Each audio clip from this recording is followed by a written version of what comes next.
Коллеги, здравствуйте. Информационное агентство Татаринформ приветствует всех тех, кто в зале, а также кто смотрит нас онлайн. Итак, пресс-конференция сегодня посвящена Всероссийскому театральному фестивалю молодой режиссуры «Ремесло».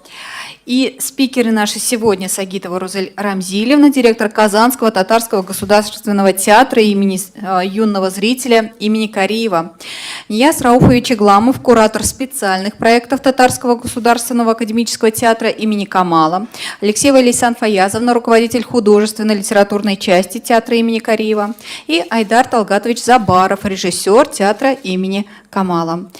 Здравствуйте, и я предлагаю сначала посмотреть, у нас есть видеоролик с прошлого года, с фестиваля.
Нияз Рауфович, наверное, я вам передам слово, ну и первый вопрос к вам. Пожалуйста. Наверное, все-таки такой вопрос, я думаю, что он интересует многих журналистов. В связи с коронавирусом, как в этом году пройдет фестиваль? Какие-то, может быть, есть новые правила, новые какие-то Я бы, наверное, вот именно этот вопрос переадресовал бы директору фестиваля ТЮЗа имени Кариева, потому что я не занимаюсь организационными вопросами. Мне как скажут, я так и буду, вот как мне Гузель Рамзилевна говорит, я так и работаю. Этим буду заниматься. Спасибо большое, Бигзур Ахмед. А у нас поднимите, пожалуйста, кто татарского не понимает. Все понимаем? Русша сөйлешәбезме, татарча сөйлешәбезме? Да, да. Естественно, Бигзур Ахмед, в связи с пандемией мы даже не знали до конца, проведем мы фестиваль или нет. Үткәрәбезме без аны, юкмы? Чөнки сез беләсез, безнең Җиңү Фест фестивале узарга тиеш иде апрель айында. Аны уздыра алмадык. Ахырга кадәр менә шулай йөрдек, даталарны үзгәртеп, ләкин инде ул килеп чыкмады. Ремесло да октябрь башында гына төгәл билгеле булды. Финанслау булгач, инде театрларның ябылмауы билгеле булгач, шуңа күрә без менә ниһаять мондый мөмкинлек булды һәм бу зур бәхет дип уйлыйм, чөнки бу чорда бик күп фестивальләр я онлайнга күчә, я инде бөтенләй туктатыла, ә без менә ала бирсә, бер атнадан эшебезне актив рәвештә офлайн башлыйбыз. Инде ничек сайланды спектакльләр, монсын инде менә Нияз Рауфович бу сорауга җавап бирер. Шундый сорау булса, әлбәттә. География, әлбәттә, ремеслоның узган ел без бөтенләй 23 спектакль алып килгән идек, чөнки инде хәтерләсәгез, Сахалинга кадәр спектакльләр бар иде. Ничек үзгәрде спектакль, фестиваль? Монда инде үзгәрешләр, әлбәттә, география күпкә тарайды. Безнең Татарстаннар гына калды дияргә мөмкин. Татарстаннан да хәтта менә Әлмәт театры катнашмый, чөнки аларның без заявкалар җыйганда иң шундый авыру чырларына туры килгән идек, аларның кәефтә кирәк бит инде фестивальдә катнашырга.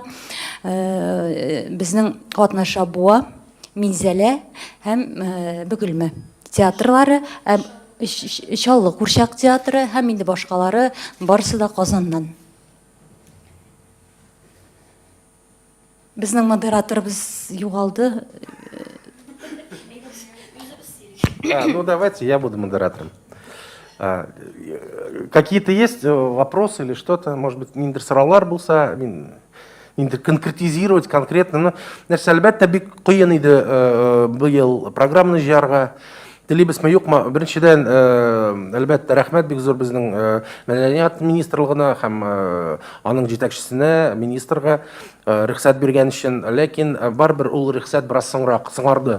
Шуңа күрә күпмедер театрлар инде декабрь афишасын тутырып ниткәннәр инде. Шуңа күрә кайбер спектакльләрне күрсәтә алмыйбыз. Мәсәлән, Моң площадкасында берничә спектакльне без шул ук Моң спектакльне һәм тагын бер-ике спектакльне күрсәтә алмыйча калдык, чөнки аларның планнары уже төзелгән. Шулай ук үзебезнең Камал театрында да кайбер кыенлыклар, чөнки безнең премьера, көтелгән премьера Айдарның яңа спектакле, ул нәкъ менә шушы һөнәр вакытында булачак. Ул әлбәттә премьерага үзегез беләсез, билетлар сатылып беткән, тем более хәзер безнең 50% рассадка гына без шулай эш итәбез. Кайбер моментлар булды. Шуңа күрә әлбәттә без якын арадан без исемен үзгәртмәдек, чөнки всероссийский бөтен Россия инде ул бит ни генә түгел, ул спектакльләр генә түгел, килгән кунаклар, килгән, значит, безнең Уфадан килә режиссер Илсур Загбаев, Мәскәүдән килә Петр Норец, каяндыр тагын киләләр, ишеттем бүген Ләйсән тегелрәк белән. Шуңа күрә төрле җирдән килүче куючы режиссерлар һәм әлбәттә безнең тәнкыйтьчеләр командасы яртысына ул кунаклардан тора һәм без аны барыбер менә шу бөтен Россия дип исемен үзгәртмәдек. Катнашалар инде бөтен Татарстан театрлары, катнашучылар. Һәм мин бик ышанам, сез дә, тамашачы да аңлап, ситуацияны аңлап, безне бик каты итеп нитмәсләр инде. Без тәнкыйтьләмәсләр, чөнки менә Мәскәүдә спектакльләре юк, ни спектакль. Киләсе елга Алла бирсә булыр. Бетсен генә шушы ковид, каһәр суккан ковиды бетсен генә, без аны Южно-Сахалинскийдан, теләсә каян, хәтта чит илдән дә алып килә алабыз спектакльләрне. Мөмкинлек кенә булса. Монда тәнкыйтьләү булмас дип уйлыйм, чөнки әйтеп торам, ковид вакытында монда йөрим. Бу зур батыр. Чөнки һөнәр, хәтерләсәгез, гомумән башланганда Фәрит абыйның курсы чыккач, ул нәкъ менә Татарстан режиссерлары өчен барлыкка килгән иде, ләкин без монда барыбер дә сайлап алдык. Инде кемнәр күп еллар шушы һөнәрдә катнашкан, кемнәрнең яше узган, без сайламадык. Без барыбер сыйфат ягына игътибар иттек. Мәсәлән, менә Туфан Имаметдиновка 36 яшь, положение буенча 35 яшькә кадәр. Аннан соң Дамир Самирханов. Алар инде безнең программадан төшеп калдылар, чөнки бу күбрәк менә шуңа карамастан менә Әкият Курчак театрындан 3 яшьме, 2 яшь режиссерлар шулай ук алдык. 4 яшь режиссерны. Анда чөнки бер спектакльне 2 Ничә яшь? Гороховская менә безнең положение. Бердән бер спектакль, бердән бер. Ишен кирде ул яше зур булгач та, 36-да, 35-тә. Юк, без аны кунак итеп, чөнки безнең положениедә бар, әгәр дә сыйфаты бик яхшы булган очракта, бу форсаттан файдаланып, без аны Мәскәү тәнкыйтьчеләргә күрсәтәбез, үзебезгә дә кызык, чөнки менә яңа премьер, чынлап та режиссерларга мастер-класс буларак. Әле генә алтын битлекне алган костюмнар өчен былтыргы иң яхшы костюмнар буенча рәссам булды. Әлбәттә, ул кызык. Без кайвакыт шулай күрсәттек. Фәрит булып тора. Былтыр мәсәлән без тоже бүлмәдек, сишәмбе көн кич белән бүлмәдек без. Шулай ук Фәрит Рафкатовичның эшен күрсәттек, яшь режиссерлар белән бер нинде. Ну нишлисең, кайбер ниләр була инде. Нет, юк, кайбер ниләр булмый. Безнең положениедә язылган, яшь режиссерларга мастер-класс рәвешендә күрсәтелә ала айрым 1-2 әсәр дип положениены карагыз инде. Әгәр дә сыйфаты яхшы булган очракта, былтыр ул менә ни булды? Юк, анда Айдарның әсәре иде. Былтыр булмады анда әсәрләр. Программада түгел. Булды инде туман ничек? Біз туман ғана анонсы молодежный вторник Но біз қысаларында барбір аны болды. бит бүле алмайбыз. Әлбәттә, мин үзем каршы идем, ләкин без аны шуңа ахыргы көнгә генә калдырдык. Анда инде тәнкыйтьчеләрнең дә кайберләре киткән була. Бу ахыргы көнне без теге хуҗалар буларак тагын бер үзебезнең спектакльне тәкъдим итәбез. Әнигә ойса, Әсер. 36 яшьлек Самирхановны кер алмады, ул исключение була алмады, бу Ну, исключение. чөнки Сыйфат, Рузилә. Сыйфаты начар Мин иде. зәлә катнаша бит Җәмилә белән. Әгәр дә Ярый, син Дамирның әсәре слыштыра аласың Самирханов исемендәге фестивале. Миңа ошамады спектакль аның. Аңладыңмы? Сыйфаты не то что ошамады, бөтенләй ошамады. Ул миңа Җәмиләдән, ну, миңа Җәмилә күбрәк ошады мәсәлән. Икесен дә мин видео язмада карадым. Икесен дә, потому что аннары бит тагын безнең Наурыз фестивалебез бар. Аңа да кемнедер калдырга, ниндер спектакльне калдырырга кирәк. Дөрес аңла. Шуңа күрә ничә ел уже башкара театрны Дамир, ничә ел. Мен әйтәм, ярый Илгиз пока, ну, только җитсен аңа 35, аңа хәзер 33, бетсен генә без аны тоже бер кашан да алмыйбыз. Или менә шушы гүзәл әйткән үрнәк формасында, ниндер теге мастер-класс формасында. Илгиз үзе дә мәсәлән Курчак театрында бик күп премьералар булды. Ул үзе дә әйтте, безгә күпме була инде катнашырга. Бездән башланды һөнәр. Безнең буыннан нәкъ менә яшь режиссерларны ул тәкъдим итте, чөнки аларны күрсеннәр, аларның эшләрен бәяләсеннәр дип. Һәм бу миңа калса, менә аның сәнгать җитәкчесе буларак бик дөрес һәм бик акыллы адымы иде. Шуңа күрә без беренче чиратта программа төзелгәндә, без беренче чиратта сыйфат турында уйлыйбыз. Икенче туры киләме ул юкмы? Кайбер кагыйдәләр, бигрәк тә сәнгатьтә, театрда кагыйдәләр бозылыр өчен барлыкка килә. Минемчә. Любой сәнгатьтә шулай, әдәбиятта шулай. Пользуясь случаем, хочу поздравить, кстати, вот почему-то я хотел с этого начать. Рамиль Гали с избранием председателем Союза фотографов, фотохудожников, прошу прощения. Мы ценим вашу работу, всегда отдаем этому. Не думайте, что это проходит мимо нас. Вот. Менешу, какие-то еще вопросы? Миндә сорау бар, исәмез хәерле көннәр. Кемнәр сайлап ала бу эшләрне? Без Син дә мин һәм Безнең программа директор ул Нияз Игламов һәм инде безнең хәзер шулай ук программа директорларының берсе дип әйтергә мөмкин иде. Безнең әдәбият белгеч әдәби бүлек мөдире Лейсан Фаизова. Инде үткән елны әлбәттә инде мин дә кысылам, чөнки быел пандемия вакытында шулай Ринат абый безнең сәнгать җитәкчесе һөнәр фестиваль аның да фикере, без кай вакыт уртак менә җыелып фикерлибез. Ләкин Ринат абый әйтә, ул менә Татарстанның бөтен театрларында катнашырга тиеш дип әйтәдер үткән елны. Ләкин без ул бер яклап шулай, ләкин икенче яклап бу менә теге үзара ниндидер уртак бәйрәм, теге семейный радости гына булып калмасын иде Нурбәк әйтмешли, чөнки семейный радости булган очракта фестивальнең дәрәҗәсе төшәчәк. Шуңа сыйфат безнең өчен беренче чиратта сыйфат. Бер сүз генә әйтеп китим әле, шуңа ялганып. Шул семейный радость дип минемчә ул берничек кала алмый. Вот хәзер программага карагач, хыялның бер өлешенә якынрак киләм кебек. Хәзер Татарстан театрларында менә һәр карап бардым, Дима Акриш, Петр Норец, бу бөтенесе безнең бергә укыган ГИТИС егетләре, Ильсур Казакбаев. Ул минем ничектер ниндидер бер зур хыялым иде элек. Мәйтәм, вот Татарстан театрларында читтән килгән режиссерлар күбрәк килеп куйсыннар иде дип. Чөнки читтән караган әйберләр без бәлки ниндидер әйберләрне күрмибездәдер. Читтән килгән кеше кайбер проблемаларны ничектер актарып чыгарга может.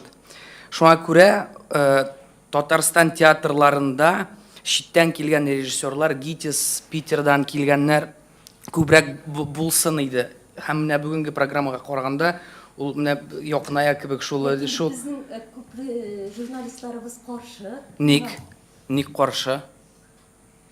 Ну, әгәр дә безнең үзебездә санаулы гына, Татарстанда санаулы гына режиссерлар булса, нигә каршы читтән килгән Безгә режиссер елга, профессиональ. мне кажется, просто статистика. Елда Татарстанда 60-тан һәм 60 плюс премьера, яңа премьера спектакльләр дөнья күрә. Курчак театрларны әйтәм, опера, музыкаль театр. Бөтен җирдә 60 это иң кимендә. Абылай уртача 80-гә якын. 79, 78, менә шундыйрак. Алар өчен кая без шул кадәр күп режиссерлар таба алабыз. Бездә алар юк. Соң алар булмагач, Бик күп режиссерлар, булган режиссерларны да аларның исеме генә бар, җисеме тулгы юк. Ну нишлисең, без бит күзәтеп торабыз бөтен театрларны. Ул хәзер, бәлки ул хәзер ниндер теге үзгәреш чоры, бәлки ул хәзер ниндер теге этап шундый. Татарстанның татар һәм Татарстанның театрында. Бәлки узачак ул, бәлки күбрәк була тиздән яшь режиссерлар, яшь кызыклы, тәҗрибәле, яшь һәм тәҗрибәле режиссерлар. Яңа караш, менә ул нәрсә Айдар әйтергә тиеш. Яңа караш, ул чынлап та бик кирәк театрларга да. Кайбер спектакльләр тамашачы өчен генә түгел, алар театр өчен куела. Аның өчен ниндер тәҗрибә алыр өчен. Чөнки артистлар ничек үсә. Менә без күрәбез, нинди генә шәп режиссер булмаса, талантлы, чын мәгънәсендә зур режиссер булмаса, барбер ул гына куйса спектакльләрне, театр бетә. Шуңа күрә бөтен Додиннар, бөтен Бутусовлар барбер читтән режиссерларны чакыралар. Без генә түгел. Шуңа күрә бу табигый нәрсә минемчә. Минемчә театр күп була алмый. Театр күбрәк булган саен аның рано или поздно, урыс әйтмешли, количество превращается в качество. Вот театр күп була алмый. Урыс түгел, яхуд, Маркс аны әйтте бит. Первый закон диалектики. Да. Чем ты күбрәк була, чем будет больше, тем интереснее. И Татарстан, наоборот, ул бит ничектер ачыла, без, наоборот, ачылабыз. Теге үзебезнең как раз таки семейный радости була, ул теге үзебез куеп, үзебез карап, үзебезгә үзебез кул чабып. Кеше читтән килеп, ул наоборот какой-то без, открытые. Да. И ул режиссерлар читтән килеп артистларга да бер үсеш, но вот тагын бер кат әйтеп үтәсем килә. Кайбер әйберләр үзебез монда яшәп, кайбер әйберләргә үзебез күрми. Читтән килгән кеше кайбер теманы башкарак күрә һәм аның спектакльләре теге зритель, артист өчен генә түгел, артист өчен генә куела дигән сүз түгел. Ул бар, ул бик әйбәт спектакльләр булырга мөмкин, шулай дип өметләнәм. Һәм начар спектакльләр дә булырга мөмкин. Булырга мөмкин. Монда бер гарантия да юк, ансы дөрес. Спектакльләрдән соң фикер алышулар буламы һәм кемнәр сезнең экспертлар, кемнәр сезнең спектакльләрне карап? Безнең быел тәнкыйтьчеләр коллегиясендә 6 кеше катнаша. Өчесе аның Казан кешеләре, сез аларны беләсез. Рауза Рифкатовна Султанова берсе, икенчесе Айсылу Кадырова, өченчесе мин. Читтән киләләр безгә Владимир Спешков Челябедән һәм Питердан Оксана Кушляева белән Надежда Стоева. Чөнки безгә алар бөтенесе сөйләгән түгел, анализ гына, устны гына ясамый, алар язалар. Шуң безгә чынлап та без әгәр бөтен Россия фестиваль бездә берничә чыганакта, Россия чыганакта да булырга тиеш материал безнең турында. Без шулай уйлыйбыз, алар Оксана да, Надя да алар язалар, Владимир да. Мин дә тырышырмын, мин инде берәр Татарстан журналына я башка чыганакка. Һәм әлбәттә инде фикер алышулар була. Һәм фикер алышу була, әлбәттә ул инде безнең традиция, һәм шул гына түгел, безнең тагын бер матур традиция барлыкка килде берничә ел элек. Безнең лекциялар булачак, килгән кунакларны без сөйләтәбез. Алар ниндер яшь режиссура белән бәйле темаларга лекция сөйләячәкләр. Һәм Әйтеп китәргә кирәк, быел безнең шушы агарту өлкәсендә лекциялар татар китабы йортында булачак. Без үзебезнең премьера чыгара Ринат абый, Ринат Аюпов, Халидә Сангатуллинның юбилейна. 12 көнне премьера әле безне көтә. Без премьера чыгарабыз Мионы, башлана һөнәр бетә, премьера чыгарабыз, аннан тагын Илгиз Зәйнев әкияте буенча яңа ел премьерасы 2 атнадан. Кайсысын? Әкиятен. Регина Саттарова. Регина Саттарова, Әйе. кийтегез. Менә әйтергә кирәк, һөнәр Ишетмәдем. фестивале, менә үткән елны мәсәлән һөнәр фестивалендә шул ук 5 миллиметр быел инде угыл номинацияләнде бит. 5 спектакль эләкте алтын битлек ниенә. Түкән, шулай ук былтыр һөнәрдә күрсәтелгән беренче тапкыр Калипның эше. Менә алар бөтенесе һөнәр фестивалендә күренделәр.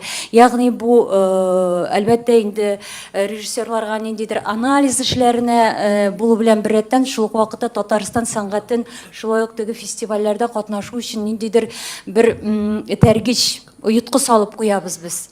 Ул бит безне генә түгел, менә безнең хикмәт әкиятләре Лонглиска эләкте, мәсәлән, Башка фестивальләрдә катнашты. Башкалар, ягъни монда башкалар да күренә. Менә быел Буа, Мизәлә, Айдарның эше күренә, Хушаулым. Бик кызганыч, быел без күрсәтә алмыйбыз Әлмәт театрының спектакльләрен техник сәбәпләр аркасында. Театр үзе безгә чыкты, без быел килә алмыйбыз дип, чөнки менә фәлән сәбәпләр аркасында.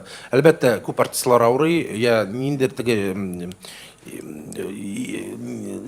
карантин машында ауыр шаклары иде ауыр шаклар, аннары алар. Ләкин менә без Әлмәтләрне бик уңышларына сөенәбез. Алар менә ничә ел инде алып баралар бу эшләрен һәм менә бу номинациялар әлбәттә җиңү яуласын иде. Алардан тыш бер спектакль калмады бит. Ел сайын без аларны һөнәрләргә, әле башка театрлар катнашамы, катнашмый әле билгеле түгел, без Әлмәтне алабызны без алдан беләбез. Чөнки алар гел чынлап та ниндер теге кызыклы премьералар, кыю экспериментларга баралар. Шуңа күрә алар юк, ни өчен юк, менә андый теге сорауны алданрак мин сорауга булмаган сорауга җавап бирдем. Тагын сораулар. Бәлки безнең менә Ләйсәне безгә, я Айдарга. Без сөйлибез дә сөйлибез.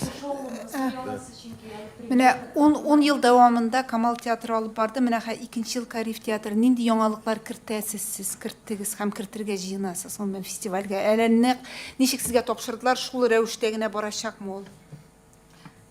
Без былтыр Кама Гинкасны чакырган идек инде, зур кунак бит, һәм Гинкас мастер-класс үткәрде, аннан соң аның белән очрашу булды.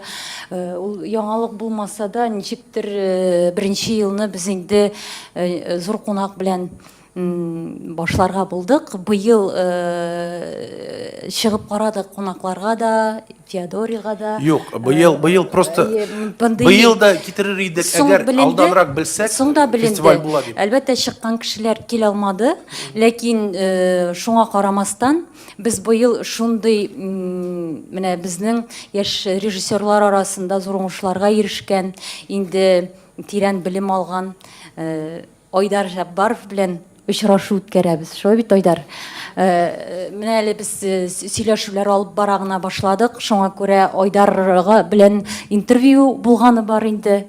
Ләкин монда җанлы сөйләшү, турыдан-тураңа сораулар бирергә мөмкин. Бәлки инде ниндидер бер өлешен мастер-класс итеп тә эшләп карарбыз. Ләкин миңа калса, Айдар менә теге әле режиссура турында хыялланучы кешеләр өчен ниндидер бер Мәскәү турында күпләр хыяллана бит, ләкин күпләр керә алмый. Менә Айдар инде укып та бетерде. Шуңа күрә менә бу юл ул җиңел генә бирелгән юл түгелдер. Ниндидер бик каршылыклар, сынаулар да булгандыр. Менә бу турыда ул безгә сөйләр. Миңа шәхсән үземә бик кызыклы булачак бу очрашу.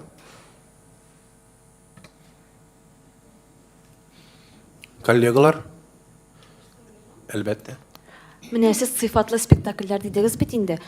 Бу фестивальгә менә бу спектакльләр ничек сайланалар? Менә сыйфат дигәндә Мио бит әле премьерасы көтелә генә. Сез аның сыйфатлы икәнен менә ничек сайладыгыз? Үскәнем, бар андый төшенчә репутация дип атала. Иҗади репутация. Кайбер режиссерлардан уже ничә яшь булмаса аңа, син уже бер нәрсә дә көтмисең. Бик шикле рәвештә, бик сирәк алардан, шул режиссерлардан ниндидер кинәт яхшы спектакльне килүе белән үзең шатланасың да, алырга мөмкин дип.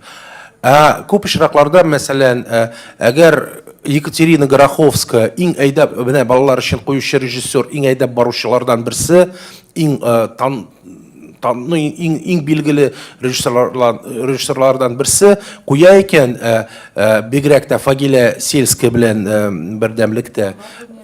Ну, Женя Ганзбей ут буенча рәссам. Бу монда һәр хәлдә сыйфат билгесе монда куелышта. Карадыңмы син? Дөрес, чынлап та дөрес түгел ул. Карарга кирәк. Һәр хәлдә аларның да проваллары, аларның да ялгышлары, начар спектакльләре булуы ихтимал. Ләкин әйтәмеш, бу очракта без уйладык, соңгы көнгә нәрсә куйыйк. Ну, сез карап нитсәгез менә хәзер афишага да, анда кайбер көннәрдә 4-5 спектакль, кайбер көннәрдә 2 генә. Ни өчен шулай? Ул бит бездән шулай тормый. Без аларны тигез бүлерик. Ләкин кайбер театрларның килү мөмкин түгел башка көндә. Кайбер театрлар, ну, ул бик күп нәрсәгә фестиваль оештыру, ул бик җиңел эш түгел. Исемнәрне атадың гына син менә гүзәл Рамзиевнәге китердең Ренат Хасанчка, менә бу минем фикерем, менә шундый спектакль, фәлән спектакльне чакырыгыз дип. Аннар гына эш башлана. Эш шуннан гына башлана. Ләйсәннәр, гүзәл үзе сөйләшәләр площадкалар турында. Рәхбик Бу площадка дигәннән менә шушы урында мин безнең әйттек бит соң гына билгеле булды. Тинчурин театры җитәкчесе Фәнис Наилевичка, рус тюзы Айгөл Алмасовнага бик зур рәхмәт әйтәбез, чөнки алар үз спектакльләрен алыштырып, менә безнең Мизәләгә, Буа театрларына, шушы юк, бөгелмә үзебездә, Ансу Гүзәл Рәмзиловнага рәхмәт. Без аларга мәйдан бирдек. Алар безгә бирделәр. Без бик зур рәхмәтле, чөнки мин инде хәзер беләм, ничек менә бу күчерү, чөнки аларның үз спектакльләре дә бар. Мәсәлән, Тинчурин театрда шулай катлаулы спектакльләр, Иш аршин җир, Карман булачак. Ләкин шуңа карамастан, менә алар буаларны каршы ала, мизәлләрне, рус тюзлары. Менә ул җитәкчеләргә менә спасибо за гибкость. Вот, рәхмәт. Вообще за поддержку. Ойдар спектаклендә бага ни бу сыйфатлы режиссер буларак чыкмаган әйберне программага кертегез әйеме? Ул ни дәрәҗәдә әзерләнгән хәзер? Аны уже аңлап буламы сыйфатлы булачагын? Нияз аны аңладымы? Һәм Ренат Мирза Хәсәнович икесе бергә карап. Ренат Мирза Хәсәнович аңлады, чөнки ул репетицияларда булды, әле сәхнәгә чыктыгынан, ләкин шундый театр ул живой организм дибез бит инде, тере организм, төрле вакыйгалар пандемия чорында актер ширләп китә. Безнең менә завпост авырды, һәм шуның аркасында безнең менә җитешмәү бар, һәм менә әле игълан итәсем килә, Екатерина яңа гына язды. Без 26-сы көнне пресс-показ игълан иткән идек, ул безнең үткәрелмәячәк. Шуңа күрә премьерага килегез 27-се көнне кич белән. Яме? Тоже техник сәбәпләр аркасында. Техник сәбәпләр аркасында. Монда сез уйламагыз, без ниндер тегени, монда ниндер яшертни ята ниндер мәгънә. Монда бер нинди мәгънә юк. Без менә сөйләштек үзәк. Бер җавап бирсен, ни дәрәҗәгә кергән спектакль аның дип сораган идем. Аның әзер спектакле. Киләсе атнада премьера. Кичә беренче тапкыр прогон ясадым. То есть аның Хушаулым без сөйләшкән иде инде. Хушаулым документаль спектакль буларак, аның һәрбер өлеше блоклар дип атыйм инде аны. Һәрбер анда кичкенә генә мини спектакльләрдән торачак. Шул июльнең 15-ннән репетициялар бара. Һәрбер спектакль, мини спектакльне отдельно теге репетировали. Шуңа күрә уже күз алдымда иде инде ул спектакль, но кичә беренче тапкыр җыйдык полностью. Шул мини спектакльләрне бер спектакльгә 4 сәгать килеп чыкты. Нишләп минем өчен мәсәлән Юк. Һәр шуңа Нет, нәкъ нет. шулай. Без шулай хәл итәбез. Ойдарның ул Бу документаль без мафия. Без шулай хәл. Только үзебезнең туганнарыбызны, только дусларыбызны чакырабыз гына. Яратмаганнарны чакырмыйбыз. Без шундыйлар. Без усал начар кешеләр. Ну, блин, бу сорау, бу нинди бәйләнү? Кем җитми сиңа? Кемне кертер идең? Кемне төшерер идең? Кемне нәрсә анда без бит алабыз, ул бит шулай сорау билгесе куя. Җәмилә, яни без Җәмиләне сайладык. Рузилә безне ярата, уларның сораулары һәр вакыт булачак. Туганнар дигәндә менә безнең туганнарны катнаштырырга булдык. Үземнең туганнарны Калип яңа буын җыены шулай ук быел үзенең эшен тәкъдим итәчәк. Мафия. Әйе. Режиссер Милеуша Ризванова, Милеуша ол біздің пресс-центрда эшли, видеоларын көрәсіздер инде бит, ләкин ол шулай ук түрлі жерлерде училищедан соң булып, Ялталарда режиссер булып эшләгән кеше инде үз балалар өчен сынап караган мини форматларда, ләкин бу беренче эше зур формат дияргә була, хореографик спектакль Тагын. Моны программ директорлардан башка мин туган булгач инде калып хәл иттем. Чөнки Милеуша куркып кына күрсәтте ул, аны без репертуарга калыпның кертергә тиеш ик. Ләкин миңа калса спектакль килеп чыккан. Менә сез аны мин дөрес бәйләдемме, юкмы? Әйтерсез, монда куючы хореографлар Татарстан Республикасының Дәүләт җыр һәм бию ансамбленең балет артистлары Алсу Мәхсүмҗанова һәм Сәйдә Минубаева. Аларда безнең калыпта кайчандыр биючеләр булганнар иде. Менә шундый 30 минутлык кына Пушкинның «Пир во время чумы» Шәрәф Мөдәрис тәрҗемәсендәге Тагын, чума тагын дип тәрҗемә ителә. Шундый бер матур спектакль һәм күбесе биючеләрнең театр училищесының беренче курсы. Һәм инде безнең үзебезнең театрдан Лейсан Мәхмүтова һәм Альбина Нугаманова катнашачак. Бик кызыклы формат. Килегез. Менә без дә хореографик спектакльләр күрсәтә башладык калыпта. Ойдар әйтеп бетермәде. Бу спектакльне 4 сәгатьлек дип әйттегез, әйеме? Аның шушы 4 сәгатьлек вариантында бик каты истедлар өчен карау мөмкинлеге тудырылмыймы? Сез аны кыскартасыз, 2 сәгатьлек калдырачаксызмы? Пока пускай секрет останется, ладно? Ну шушы 4 сәгатьлек вариантында, узун вариантында калдырмыйсызмы? Аны бик карарга теләп. Режиссерская версия, да? Әйе, аңа кеше алыр идегез һәм ул бик кызык булыр иде. Миңа калса, мин аны рәхәтләнеп карар идем. Әлегә пускай будет секретом, да, сер булып калсын. Әлегә как бы решаем сейчас этот вопрос. Решаем. Думаем. Все нормально. На самом деле у каждого фестиваля, у любого фестиваля, который собирается, в принципе собирается, они просто приглашаются друзья, когда приглашаются спектакли, а не театры, а мы исходим из такого принципа, мы приглашаем спектакли, а не театры. Не своих друзей, не своего студента бывшего Дамира, которого я очень нежно люблю, да, допустим, Тимура Кулова, к которому я вообще никакого отношения не имею. Это делается все не для того, чтобы... Это делается все для того, чтобы шла какая-то ротация, чтобы шли какие-то... У каждого фестиваля есть своя драматургия. Конечно, нам очень приятно, мне очень приятно, когда я пролистал, значит, результаты «Золотой маски», я посмотрел и вижу, что 4 из 5 номинированных спектаклей это участвовали в «Ремесле» в прошлом году. Номинированные и попавшие, там «Альфия», там «Этукэн», да, «Сказки Хикмета», понимаете, и для меня это очень ценно, потому что фестиваль живет только тогда, когда после этого фестиваля на какие-то другие фестивали едут спектакли. Это единственный критерий качества фестиваля. Репутация, а за счет чего репутация создается? За счет чего я верю, что Айдар поставит в любом случае спектакль, который даст почву для обсуждения, для рассуждения, для общения. Потому что, он ищущий режиссер. А есть режиссер, у нас тут примеров полно. Был один режиссер, сидел там 20 с лишним лет, и сидел, и не сидит теперь. Что изменилось? Ничего. Понимаете, есть люди, которые занимают чужое место, а есть люди, которые на своем месте находятся. Айдару я верю, Кате Гороховской я верю, кому-то еще. Есть определенное тоже, я собираю эти фестивали с 2009 года. И, понимаете, за это время накопился опыт, накопилось... Я всегда доверяю интуиции. Потому что помимо того, что существует вы же не думаете о том, что журналист об этом не должен, наверное, думать, это не его задача.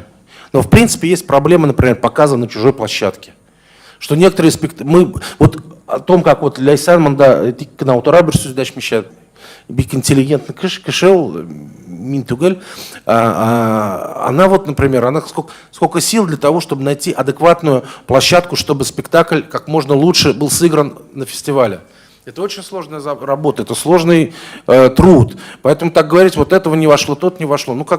Есть же всегда, можно придумать, например, несколько критиков, таких московских и питерских специализируются на том, что вот вышли результаты, огласили результаты маски, они как бы свою альтернативную маску, типа вот, а я бы этому, а я бы этому, а я бы этому. Пожалуйста, можно выйти с этим, ну какой-то такой материал интересный сделать журналистский. Но просто говорить, что мы что-то там не взяли, что-то не увидели, нет, неправда. Вот 27-го я еду, Алла берса, в Минзаляге барам, Макбет на Карарга, что будем решать, Дамира спектакль или Потапова брать на Наурус, или брать ли вообще эти спектакли, может будут лучше. То есть это все постоянная работа, постоянно, как сказать, я хочу только одного, вот лично я хочу только одного, чтобы жизнь не замирала в театрах Татарстана, чтобы она постоянно бурлила. Амул чыннан да шулай, менә без барыбер Наурыз фестивальләрендә дә төрки театрларының чыгышларын күрәбез. Әле менә Грозныйда булып кайттык, башка шул ук Грозныйның театрын күрдек, Дагестан һәм башка милли театрларны. Безнең Татарстанда яшәүебез белән без шундый бәхетле, һәм безгә шундый читтән дә режиссерлар, үзебезнекеләр аларны карап тагын да ничектер үсәргә тели. Һәм biz сыйфатлы спектакльләр Әлмәткә барсак та карыйбыз, Мизәләгә барсак та хәзер инде менә Чаллыны көтеп торабыз. Һәрбер премьерага барасы килердер Олег булгач. Менә әтнәләр быел мәсәлән үзләре баш тартты катнашмаганда. Быел безнең катнашырга әле әсәр юк. Чөнки монда теге яшь режиссерлар куймау белән дә шул Түбән Камада яшь режиссерлар куймаган. Ул барсы да шуңа бәйле. Ничектер инде бүген матбугат конференциясе җитди булмаган төс алган кебек булгандыр бәлки, ләкин без бик җитди эшлибез, җитди әзерләнәбез. Барсына да килүегез өчен зур рәхмәт. Ләйсән, ахырдан йомгаклау сүзе сиңа. Все, йомгаклыйбызмы? Я только разговариваю. Бигрәк йомгаклау сүзе. Мин бүген матурлык өчен генә килдем инде. Сезне күрергә, Айдарны күрергә. Бүгенге вазгыятьтә шатланырга кирәк. Җыелабыз, Алла берсә, карыйбыз. Күп кенә Татарстан театрлары премьераларын күрсәтмичә калды тамашачыга.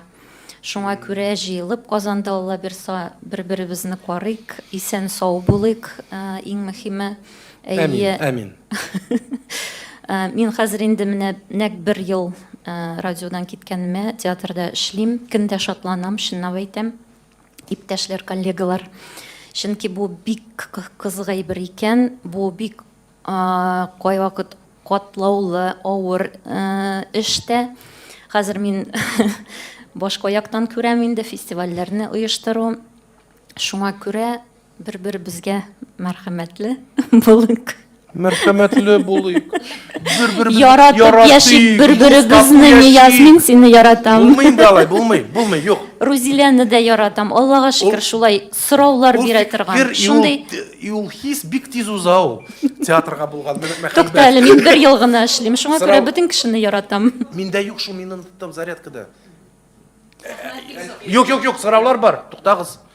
Әйт үзе.